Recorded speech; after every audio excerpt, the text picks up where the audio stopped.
The film opens as a frantic dad named Shawn crosses the American boundary and heads to Mexico. It is uncovered that his little girl came here for a vacation trip with her companion, but they never returned. 3 days have passed since their vanishing, yet the specialists haven't made any headway. Subsequently, Shawn has volunteered to find his missing daughter. Following a lead that he got from somewhere, he shows up at a dump site for vehicles. He slips into the property without consent and soon goes over his daughter's vehicle. Shawn tensely gets inside and looks for hints but finds nothing useful. In the next scene, he races to the closest police headquarters and informs them about his revelation. 2 police officers then follow him, and they soon arrive at the landfill site. However, Shawn is taken aback when he discovers that his daughter's vehicle isn't there anymore. He desperately tries to assure them that he saw it and even recounts the number plate. But one of the police officers named Hector believes he's fabricating the story. Shawn is then asked to leave the property as he burst in without permission. Later, he crosses the line and gets back to his ranch where his family is anxiously waiting for him. But the moment he enters the house, they are left disheartened. Shawn's eldest daughter resents him for not being able to protect her sister. He tries to comfort her, but she simply wants to be left alone. Later that night, Shawn has a profound discussion with his wife, Susan. She seems to be more understanding and tells him that it's not his fault. When asked about what he found in Mexico, Shawn reveals that he ran across their daughter's vehicle. He found no blood or signs of struggle in it, implying that the girls were kidnapped without any assault. Shawn further reveals that the vehicle disappeared when he went to the police headquarters.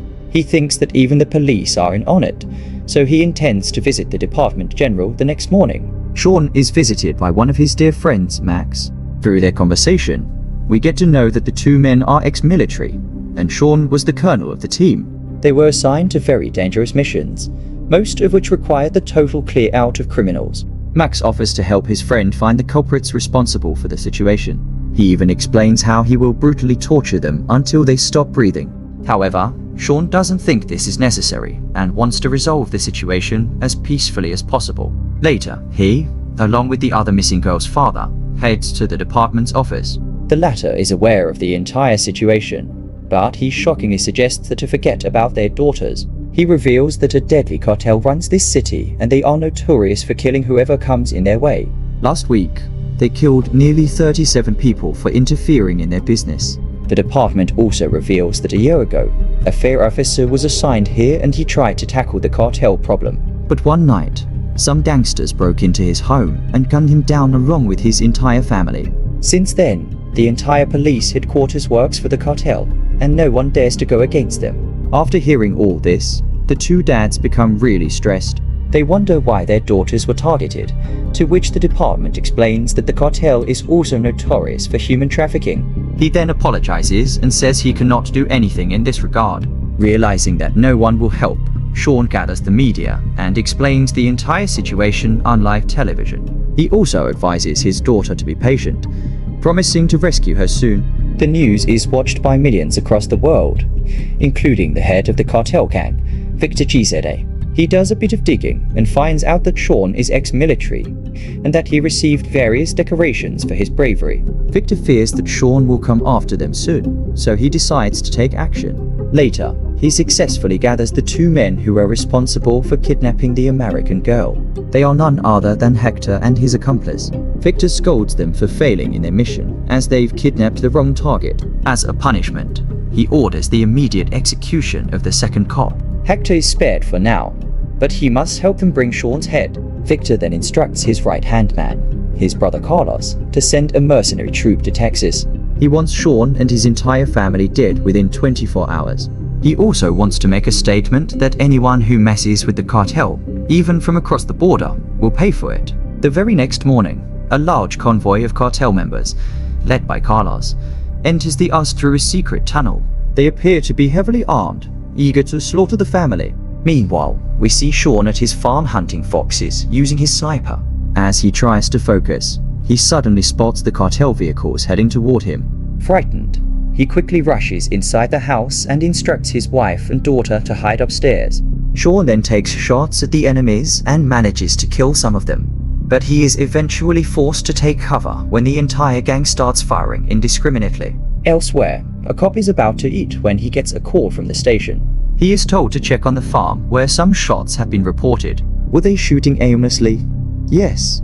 Oh god, it's the cartel. Back at the house, the cartel members manage to break open the door, but when one gets in, Shawn shoots him dead.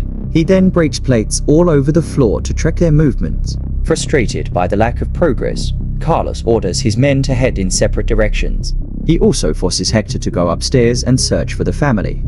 But this turns out to be a bad decision, as the isolated men are easy targets for Shawn. He effortlessly takes them out one by one while also ensuring that his family is hidden. Shawn also ends up capturing the corrupt cop, Hector, who turns out to be a coward. As the shootout escalates, the entire house is filled with bullets and dead bodies. Even explosives are being launched, making the situation critical. So, Shawn heads upstairs and makes his family leave through the window while he distracts the mercenaries. He eventually engages in a shootout with Carlos, but both men play defensively and fail to hit each other. Meanwhile, the cop from earlier arrives outside the farm. He initially believes it's a case of domestic violence. Once more, yet when he sees a man with his head blown off, he understands that it's significant. The cartel members also spot him and open fire, forcing him to seek shelter behind his vehicle. One of the thugs then approaches him, but the brave cop surprises him by administering a headshot. With this, the cartel members shift their attention towards the cop, and even Carlos comes out to help. Exploiting the distraction, Shawn gets out of the house and cautiously accompanies his family towards the garage. He shoots a few thugs along the way, displaying his impressive aimbot skills. Simultaneously, the gang finally brings down the cop, and now they can focus on Shawn again. However, our hero somehow manages to reach his vehicle and quickly drives away with his family. A serious chase ensues, with Carlos and his men firing repeated shots from behind. Shawn skillfully evades all of them, ensuring his wife and daughter are safe. But when he realizes that his vehicle is about to explode, with the safety bar getting low, he comes up with a plan. He quickly hurries away and stops his vehicle along the side of the road. Then, when the thugs arrive, Shawn takes shots at them with the utmost precision. He manages to kill a few of them instantly, including the driver. This stops their vehicle, and Carlos is now unprotected as he lies on the ground injured. He tries to act tough and gives Shawn the usual BS that he will regret this. But when he gets 2 shots in his legs, he immediately reveals the whereabouts of his brother and the kidnapped girls. Shawn thanks him by shooting him squarely in the face, taking his miserable life. In the aftermath of this incident, Shawn becomes afraid for his family's life, so he sends his wife and daughter away to a safe place for now, which is what he should have done earlier. He then contacts his best friend Max and accepts his previous offer for help. "We will need some of that torture, you doofus." Max shows up immediately, and it seems that he has missed the thrill of these missions. Unlike Shawn, who tries to resolve matters peacefully, Max is a ruthless assassin who enjoys torturing people. Even though they're facing the biggest criminal organization in Mexico, he seems to be excited. Max has brought with him an arsenal of weapons and other equipment. He also has done some research on Victor's safe house in the warehouse where he keeps the kidnapped girls. In the next scene, the 2 friends cross the border and head towards the target location. They observe from a distance as Victor frantically tries to find out the whereabouts of his brother.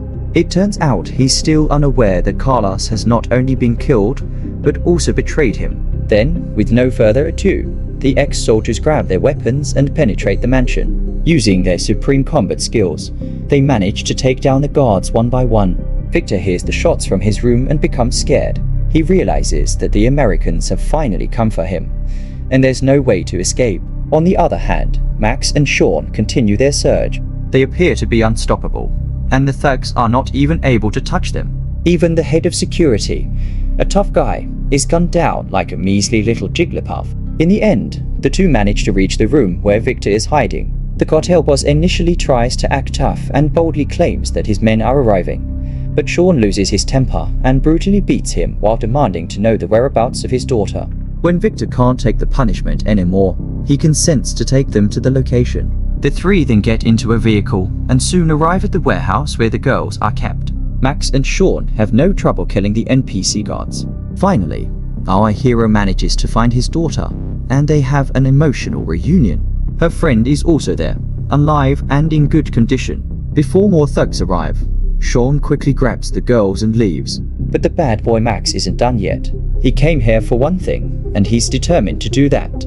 He then takes out his knife and approaches a bloodied Victor, ready to torture him. The next morning, Max shows up near a public sanctuary and spots Victor's decapitated head there.